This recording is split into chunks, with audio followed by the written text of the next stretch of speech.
오늘 주신 말씀을 가지고 금보다 귀한 믿음이라는 제목으로 함께 은혜를 나누고자 합니다. 본문은 히브리서 11장 21절이지만 여러분들은 할 수 있으면 성경을 창세기 48장을 펴놓으시면 말씀을 함께 나눌 수 있을 것입니다. 우리는 성경에서 야곱이라는 이름을 발견하게 됩니다.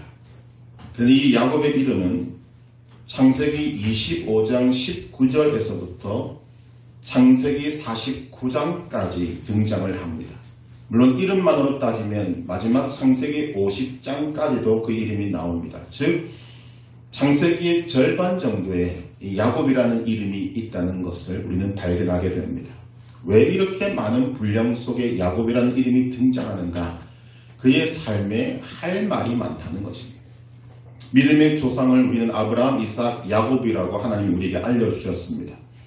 그런데 이 믿음의 조상들인 아브라함과 이삭과 야곱의 성경의 분량으로 보면 이삭이 가장 적고 그 다음이 아브라함이고 그 다음이 야곱입니다.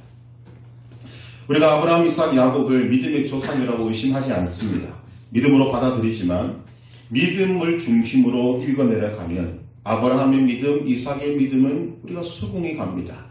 아, 정말 그렇구나 라고 할 만한 믿음이 되는데 야곱은 좀 의구심을 가지게 되는 것입니다. 왜냐하면 이렇게 많은 분량의 성경에 야곱이라는 이름이 나오지만 정말 그의 삶 속에 믿음의 삶이라고 내세울 만한 것이 과연 있느냐라고 물을 때 이것이다 라고 말할 수 있는 부분이 딱히 보이지 않는다는 것입니다. 야곱의 삶에서 그래도 찾아볼 수 있는 큰 사건이 두 가지가 있는데 믿음적으로 볼 때 첫째는 형 에서를 피해서 도망갈 때 베델에서 꾼 꿈입니다. 하늘과 땅에 사닥다리가 연결이 되고 그곳에 천사들이 오르락내리락 하고 그곳에서 하나님께서 그에게 말씀하십니다. 이것은 하나님께서 일방적으로 야곱에게 찾아오신 것입니다. 야곱이 믿음이 좋아서가 아니라 그냥 하나님이 일방적으로 찾아오신 것입니다. 두 번째 사건은 약복강에서의 하나님의 천사와 씨름하는 것이고 그리고 그곳에서 저주시는 하나님을 인하여서 이스라엘이라는 이름을 얻게 되는 것입니다. 여러분 이것 또한 그가 믿음으로 했다고 보기보다는 형 에서에게 죽기 싫어서 몸부림을 친 것으로 우리는 본 것이 훨씬 더 맞을 것입니다. 물론 야곱의 삶에 처음부터 마지막까지 하나님이 함께 하신 것은 분명합니다. 그러나 하나님이 야곱에 대해서 이렇게 열심히 간섭하시고 인도하시고 함께 하시고 역사하신 것에 비해서 야곱이 거기에 반해 아브라함이나 이삭처럼 믿음으로 반응한 것 잘 보이지 않는다는 것입니다. 그렇기 때문에 믿음의 조상 아브라함, 이삭, 야곱이라고 말할 때 야곱에게 있어서 무언가 좀 찜찜함이 있는 것이 사실입니다. 그런데 창세기 47장부터 49장까지 그리고 오늘 본문인 히브리서 11장 21절에 나타난 그의 짧지만 그의 삶을 보면 하나님이 이래서 그를 믿음의 조상의 자리에 올려놓으셨구나 라는 것을 분명하게 발견된다는 것입니다. 우리는 지난주에 야곱의 믿음을 살펴보았습니다. 마지막까지 역사하는 믿음. 오늘은 그 야곱의 믿음을 금보다 귀한 믿음이라는 제목으로 함께 또 살펴보고자 하는 것입니다. 첫 번째로 야곱은 하나님을 믿는 믿음을 최고로 여긴 믿음의 사람입니다. 창세기 48장에 보면 이제 야곱이 요셉의 두 아들을 축복하는 장면이 나옵니다. 우리 창세기 48장 5절의 말씀을 펴놓으셨으면 한번 읽어보겠습니다. 5절입니다. 애굽에서 네가 낳은 두 아들 에브라임과 므낫세는 내 것이라 르우벤과 시므온처럼 내 것이 될 것이요. 이곳에서 우리는 두 부류의 사람들을 비교할 수 있습니다. 르우벤과 시므온은 야곱의 아들들을 대표하고 있고 에브라임과 므낫세는 요셉의 아들들입니다. 야곱의 아들들은 어떤 사람들이었는가? 야곱의 아들들은 어려서부터 아버지를 도와 양을 치는 목자들이었고 떠돌아다니는 유목민이었습니다. 그들은 정규적인 교육을 받았거나 고상한 학문이나 지식과는 거리가 먼 사람들이었습니다. 반면에 에브라임과 므낫세는 애굽 총리인 요셉의 아들들로서 그의 어머니는 애굽의 최상류층 집안의 사람입니다. 바로는 요셉의 공을 인정해서 그에게 온 제사장 보디베라의 딸을 주었는데 당시의 애굽의 제사장들은 애굽에서 최상류층의 사람들이었습니다. 그 땅의 귀족들이었다는 것입니다. 즉 에브라임과 므낫세는 어릴 때부터 애굽의 뛰어난 학문, 고상한 학문 지식을 배우고 상류 사회에 어울리는 사람들로 교육받았음이 틀림없습니다. 그래서 결국 실제적인 면에서 볼 때 르우벤과 시므온은 에브라임과 므낫세와 비교가 자체가 안 된다는 것입니다. 물론 야곱의 아들들도 당시의 기준으로 보면 꽤나 유복하고 당시의 정서로 보아도 남 앞에 내놓아도 부끄러움이 없는 그런 집안의 자녀들임이 분명합니다. 그러나 에브라임과 므낫세와는 완전히 차이가 나는 그런 모습이라는 거죠. 그런데 야곱은 이 요셉의 아들들을 축복할 때 무엇이라고 하고 있는가? 놀라운 축복을 하고 있다는 것입니다. 애굽에서 네가 낳은 두 아들 에브라임과 므낫세는 내 것이라 르우벤과 시므온처럼 내 것이 될 것이요. 이 내용을 우리가 알아듣기 쉽게 풀이하면 이런 내용입니다. 이제 요셉을 보고 말하는 것이 요셉아 므낫세와 에브라임은 네가 낳은 아들들이지만 너의 자식들이 아니다. 나는 이 아이들을 애굽 사람으로 여기지 않을 것이다. 이들은 애굽에 있으면 출세도 하고 고위 인사가 될 수도 있을 것이다. 그러나 나는 너의 아이들이 애굽에서 잘 나가는 인생, 출세한 인생, 부귀영화를 누리는 인생을 원하지 않는다. 나는 이들이 르우벤과 시므온처럼 하나님을 믿는 믿음의 아들들이 되기를 원한다. 하나님께서 나의 할아버지 아브라함, 아버지 이삭에게 약속하셨고 나에게 확정하신 그 믿음의 약속을 붙들고 믿음으로 살기를 바란다. 하나님의 약속을 받은 믿음의 표로 나는 이들을 내 아들로 입양한다. 이들은 이제부터 내 아들이다. 르우벤과 시므온처럼 그들은 내 아들들이다. 이런 내용이 되는 것입니다. 야곱이 이런 축복을 하지 않고 이들을 자신의 양자로 삼지 않으면 인간적으로 볼 때 므낫세와 에브라임은 애굽에서 잘 나갈 수 있습니다. 출세의 가도를 달릴 수 있고 당시의 문화나 상황이나 여건으로 바라볼 때 그들의 앞길은 창창하게 열려져 있을 것 같습니다. 세상적으로 볼 때는. 그러나 믿음적으로는 아니라는 것입니다. 지금 야곱이 이들에게 물려주고 있는 것은 세상의 부귀영화가 아니라 세상 사람들이 보기에는 아무것도 아닌 것 같고 형체도 없고 손으로 만들어질 수도 없고 정말 이것이 과연 있을 것인가라는 의구심을 가질 수밖에 없는 그런 것. 실제가 없는 것처럼 보이는 그 믿음을 이들에게 물려주고 있는 것입니다. 이것이 야곱의 믿음입니다. 히브리서 11장의 주제인 믿음과 연관 지으면 그리스도를 위하여 받는 수모를 애굽의 모든 보화보다 더 큰 재물로 여긴 그 내용을 담고 있는 것입니다. 야곱의 이런 믿음이 오늘 우리에게 중요하게 다가오는 이유는 우리가 알고 있는 야곱은 산전수전 공중전 다 겪은 사람입니다. 더군다나 그가 말년 내 17년 동안 그는 고생이 아니라 오히려 부귀영화를 누렸습니다. 그러니까 결국은 산전수전 공중전 부귀영화까지 이 세상에 한 사람이 태어나서 당시에 저 밑바닥부터 저 높은 데까지 모든 삶을 다 살아봤던 사람이라고 해도 과언이 아닐 정도가 야곱의 삶인 것입니다. 그런 모든 것들을 경험하고 내린 결론이 무엇인가? 믿음이 최고다. 하나님을 믿는 믿음이 최고다. 나는 이 믿음을 이들에게 물려주고 싶다. 라는 고백을 축복을 통해서 하고 있는 것입니다. 하나님은 오늘 이 야곱의 믿음이 저와 여러분의 믿음이 되기를 간절히 원하십니다. 이 세상의 어떤 것도 하나님을 사랑하고 섬기는 믿음보다 앞서지 않기를 간절히 원하십니다. 이 믿음이 금보다 귀한 믿음입니다. 베드로전서 1장 6절에 보면 너희 믿음의 확실함은 불로 연단하여도 없어질 금보다 더 귀하여 예수 그리스도께서 나타나실 때에 칭찬과 영광과 존귀를 얻게 할 것이니라.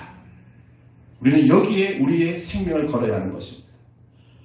마지막 날에 예수님께서 나에게 주실 그 칭찬과 영광과 존귀를 이 세상의 부귀영화, 출세 그 어떤 것과도 바꾸지 않는 믿음, 그 금보다 귀한 믿음을 가지라고 우리에게 말씀하고 있는 것입니다. 하나님은 우리가 이 세상에서 부귀영화를 누린 것을 칭찬하지 않으실 것입니다. 하나님은 우리가 이 땅에서 출세한 것을 가지고 우리를 인정해 주시는 것이 아닐 것입니다. 하나님께서 우리를 인정하시는 것은 오직 우리의 믿음, 금보다 귀한 믿음. 지금 야곱이 이 시몬과 르우벤에게 주었던 그 믿음, 므낫세와 에브라임을 자기 양자로 삼면서까지 그들에게 주고 싶어하는 이 믿음, 그가 산전수전 공전 다 겪고 이 세상에서 정말 누릴 수 있는 모든 것들을 다 누려보고 난 다음에 마지막 내린 결론, 믿음이 최고다. 이 믿음이 하나님 앞에 인정받는 믿음이 되는 것입니다. 이 세상의 부귀영화보다, 이 세상에서 출세하고 이름을 내는 것보다 이 믿음을 더 귀한 것으로 여길 줄 아는 믿음이 바로 여러분의 믿음이 되기를 주님의 이름으로 축복합니다. 야곱은 인생의 마지막에 이 믿음을 우리에게 보여주고 있습니다. 야곱은 하나님을 믿는 믿음을 최고로 여긴 믿음의 사람입니다. 두 번째로 야곱에게서 볼 수 있는 것은 야곱은 하나님의 뜻대로 순종하는 것을 최고로 여긴 믿음의 사람입니다. 우리는 야곱이 요셉의 아들들에게 축복하는 그 상황을 좀 자세히 들여다볼 필요가 있습니다. 13절, 창세기 48장 13절 읽어보겠습니다. 오른손으로는 에브라임을 이스라엘의 왼손을 향하게 하고 왼손으로는 므낫세를 이스라엘의 오른손을 향하게 하여 이끌어 그에게 가까이 나아가매. 요셉은 자신의 아이들을 아버지 야곱의 축복을 받게 하기 위해서 배려하고 있습니다. 요셉 입장에서 볼 때는 장자인 므낫세를 야곱의 오른손에, 차남인 에브라임을 야곱의 왼손에 그렇게 두고 인도해내는 것입니다. 그런데 야곱은 그렇게 하지 않습니다. 14절을 읽어보십시다. 이스라엘이 오른손을 펴서 차남 에브라임의 머리에 얹고 왼손을 펴서 므낫세의 머리에 얹으니 므낫세는 장자라도 팔을 엇바꾸어 얹었더라. 아니, 여러분 이것이 왜 중요한가 하면 지금 야곱은 나이가 147살입니다. 기력이 쇠하여서 지팡이에 의지하고 있고 침상에 의지하고 있습니다. 아들 요셉이 얼마나 배려를 많이 했겠습니까? 아버지가 편하게 자녀들에게 손을 얹고 축복할 수 있도록. 그런데 눈도 보이지 않는 야곱이 그 상황 속에서 어떻게 하는가 하면 오른손은 반대로 해서 차남에게, 왼손은 반대로 해서 장남에게 이렇게 하고 있다는 것입니다. 이렇게 하고 지금 축복을 하는 것입니다. 몸도 가누지 못하는 노인이 팔을 이렇게까지 엇갈리게 만들어서 축복한다? 여러분 굉장히 힘든 부분입니다. 인간의 도리와 상식으로도 맞지 않는 것입니다. 눈은 보이지 않지만 야곱이 인간의 도리를 모르겠습니까? 당시의 장자는 다른 자손들에 비해서 2배의 상속을 받습니다. 그것이 상식적인 일이고 전통적인 것이고 문화적인 것입니다. 그래서 요셉은 그렇게 배려를 해서 아버지에게 자기 아이들을 끌고 왔는데 이 아버지 야곱은 팔을 이렇게 힘들게 엇갈려 가서 아니면 이렇게 바꾸라고 하든지 말도 하지 않고 팔을 엇갈려서 그들에게 축복하고 있는 것입니다. 우리가 추측해 볼 수 있는 것은 왜 야곱이 그렇게 합니까? 하나님께서 성령으로 감동을 주셨기 때문에. 야곱은 자신에게 임한 성령의 감동을 느꼈고 믿음으로 하나님의 뜻에 순종한 것입니다. 야곱은 눈이 보이지 않는다고 아들에게 끌려가지 않았습니다. 인간의 전통에 따르지 않았습니다. 오히려 모든 것들을 무시하고 오직 하나님의 뜻에 순종하여 손을 힘들게 어긋나게 해서 자손들을 축복한 것입니다. 여기서 우리가 주목해 보아야 할 것은 방해가 있었다는 것을 우리는 알게 됩니다. 즉 야곱은 그냥 축복한 것이 아니라 방해를 이기고 하나님의 뜻에 순종한 것입니다. 그런데 놀랍게도 야곱을 방해한 것은 다른 것이 아니라 요셉이었습니다. 17절에서 19절 상반절까지 보면 요셉이 그 아버지가 오른손을 에브라임의 머리에 얹은 것을 보고 기뻐하지 아니하여 아버지의 손을 들어 에브라임의 머리에서 므낫세 머리로 옮기고자 하여 그의 아버지에게 이르되 아버지여 그리 마옵소서 이는 장자이니 오른손을 그의 머리에 얹으소서 하였으나 그의 아버지가 허락하지 아니하며. 야곱의 행동을 누가 가로막습니까? 요셉이 가로막고 났습니다. 여러분, 이것이 왜 저에게 중요하게 다가오는가 하면 이 요셉의 행동과 말은 야곱에게 상당한 압력으로 행사될 수 있다는 것입니다. 지금 야곱과 그의 자손들은 요셉의 보호 아래에 있습니다. 그냥 요셉에게 얹혀 산다고 해도 과언이 아닙니다.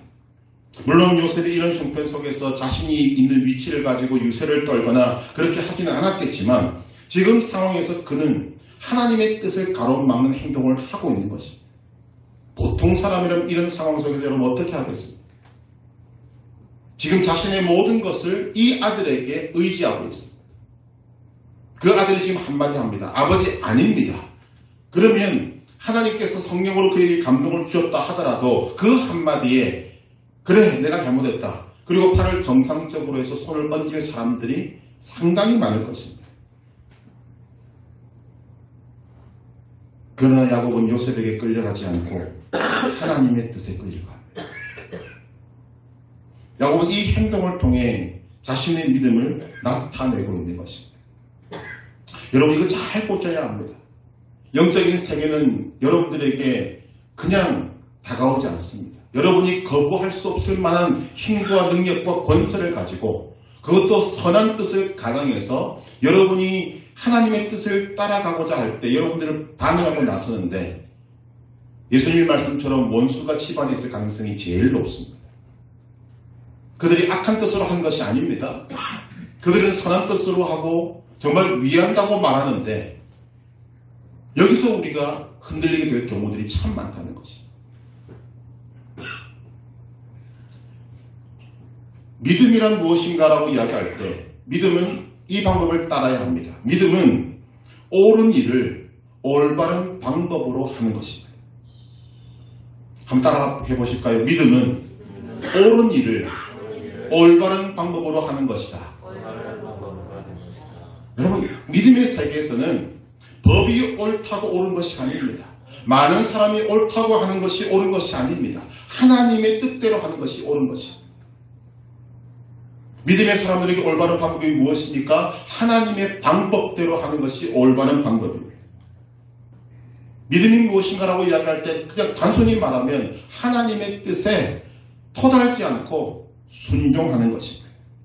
법이 이렇게 말하고 있으니까 세상 사람들이 다 뜯어 말리고 있으니까 사람들이 다 인정하지 않으니까가 아니라 하나님의 뜻이라면 법을 뛰어넘고 사람들의 인정을 뛰어넘고 다수의 의견을 뛰어넘고 그 일을 행하는 것이 믿음이 되는 것입니다. 지금 모든 권세를 다 가진 요셉이 야곱의 앞을 가로막고 있습니다. 그러나 하나님의 뜻이 그에게 분명히 전해졌습니다. 차남 에브라임을 장남 므낫세보다 앞세우라. 이것이 하나님의 뜻이기 때문에 야곱은 지금 그 마지막 순간에 하나님의 뜻에 순종하고 있는 것입니다. 이 믿음이 금보다 귀한 믿음이에요. 이 믿음을 하나님께서는 기뻐하십니다. 제가 왜 이런 말씀을 강조하고 있는가 하면 많은 사람들이 믿음이 있다고 하는 사람들이 바로 이 부분에서 무너지기 때문에 그래서 아까 말씀드린 대로 사람들이 옳은 일을 잘못된 방법으로 하는 거죠. 오늘 믿음의 사람들에게 가장 중요한 것은 하나님의 뜻이고 하나님의 방법입니다. 여기서 벗어나는 것은 그것은 옳은 것이 될 수가 없고 그것은 열매를 맺을 수도 없는 것입니다. 믿음의 사람들에게 하나님의 뜻은 우리의 선택보다도 언제나 앞서야 하는 것입니다. 하나님의 방법은 이 세상의 어떤 좋은 방법보다도 더 앞서야 하는 것입니다. 지금 야곱이 우리에게 그 믿음을 보여주고 있습니다. 이 야곱의 믿음이 여러분의 믿음이 되기를 주님의 이름으로 축복합니다. 하나님의 뜻에 순종하는 믿음. 이 믿음을 가지고 살아갈 때 여러분들에게 수많은 방해가 있을 것입니다. 여러분을 사랑하는 사람들로부터 방해가 있을 것입니다. 그러나 우리에게 중요한 것은 그럼에도 불구하고 하나님의 뜻에 순종하는 것입니다.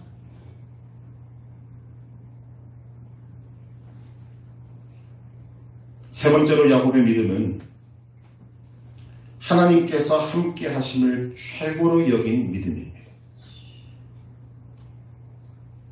창세기 48장 21절 같이 읽어보겠습니다. 이스라엘이 요셉에게 또 이르되 나는 주구나 하나님이 너희와 함께 계시사 너희를 인도하여 너희 조상의 땅으로 돌아가게 하시려니와 아멘. 하나님께서 함께 하심. 이것은 야곱이 형인 에서를 피해서 도망갈 때 꾼 꿈에서부터 시작됩니다. 지명이 루스라는 곳에서 돌베개를 베고 잠을 자던 중에 야곱이 꿈을 꾸는데 꿈에 사닥다리가 땅 위에 서 있고 그 꼭대기가 하늘에 닿았고 하나님의 사자들이 그 사다리를 오르락내리락 하고 있는데 그때 하나님의 음성이 들립니다. 나는 여호와니 너의 조부 아브라함의 하나님이요 이삭의 하나님이라. 네가 누워있는 땅을 내가 너와 네 자손에게 주리니 네 자손이 땅의 티끌같이 되어 네가 서쪽과 동쪽과 북쪽과 남쪽으로 퍼져나갈지며 땅의 모든 족속이 너와 네 자손으로 말미암아 복을 받으리라. 내가 너와 함께 있어 네가 어디로 가든지 너를 지키며 너를 이끌어 이 땅으로 돌아오게 할지라. 내가 네게 허락한 것을 다 이루기까지 너를 떠나지 아니하리라. 꿈에서 깨어난 야곱은 큰 감동을 받고 그 루스의 땅의 이름을 바꾸어서 베델, 즉 하나님의 집이라고 이름을 짓습니다. 이 약속을 받고 야곱이 이제 147년이라는 세월을 살고 내린 결론이 무엇인가? 하나님은 약속하신 대로 나와 함께 하셨다는 것입니다. 그리고 그 약속은 나의 후손들에게 그대로 이어지게 될 것이다. 이것을 축복으로 내밀고 있습니다. 자신과 함께 하신 하나님, 그 하나님을 그는 굳건하게 믿고 있고 그 믿음을 바탕으로 이제 하나님의 약속은 나의 후손들에게까지 반드시 이어지게 될 것이다. 이것을 그는 지금 믿음으로 선포하고 있는 것입니다.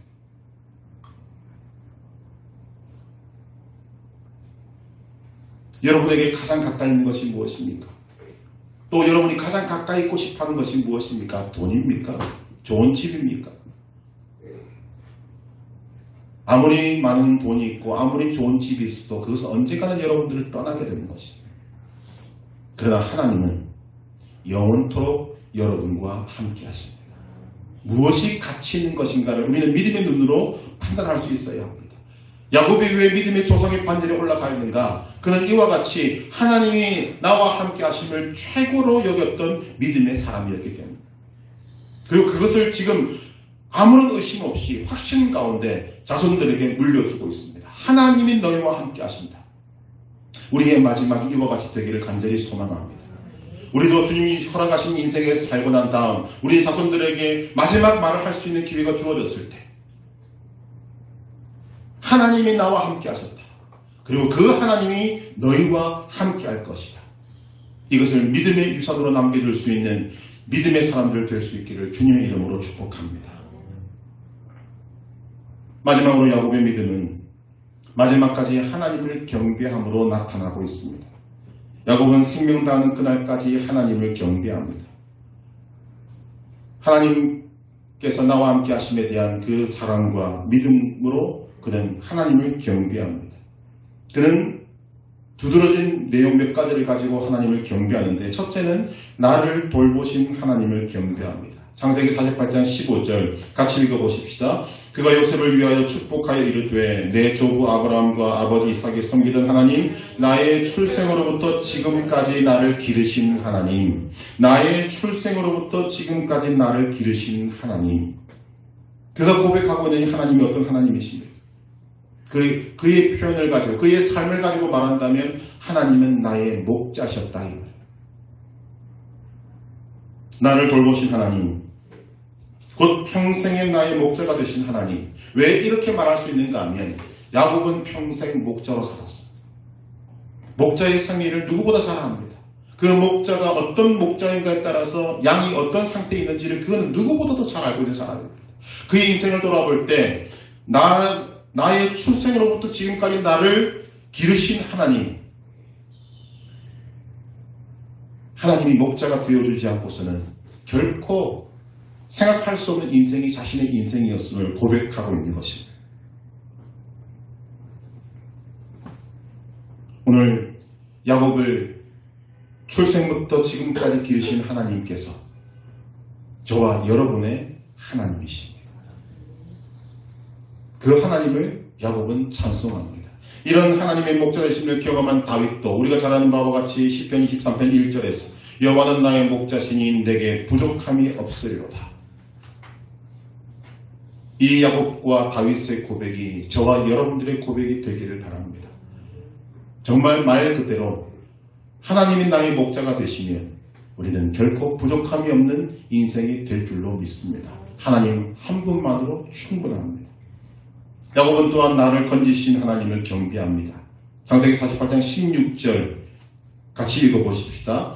나를 모든 환난에서 건지신 여호와의 사자께서 이 아이들에게 복을 주시오며 이들로 내 이름과 내 조상 아브라함과 이삭의 이름으로 칭하게 하시오며 이들이 세상에서 번식되게 하시기를 원하나이다.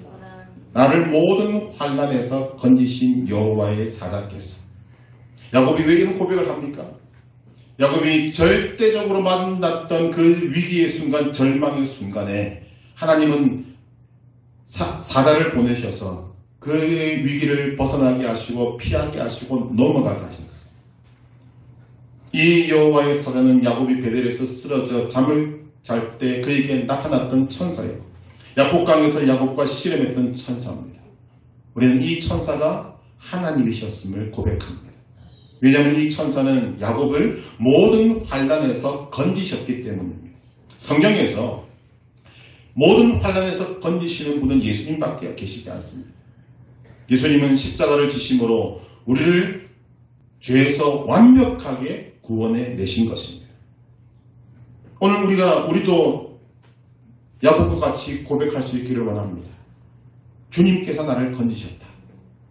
우리를 죄와 사망에서 건지신 그 주님은 오늘도 우리의 삶에 함께 계셔서 우리의 삶의 여러 가지 위기와 어려움과 절망의 순간 그 모든 상황에서 우리를 건지시는 분이시다는 것.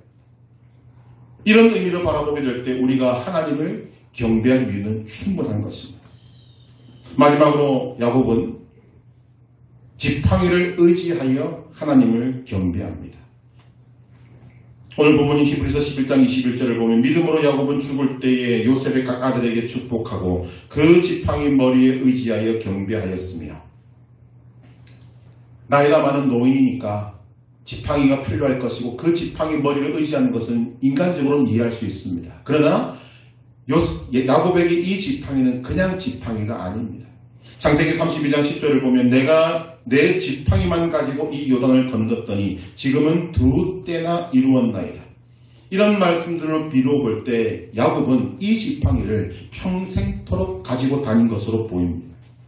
그가 첫 번째 살기 위해서 집을 떠났을 때 가지고 갔던 지팡이가 이것이지 않았겠는가.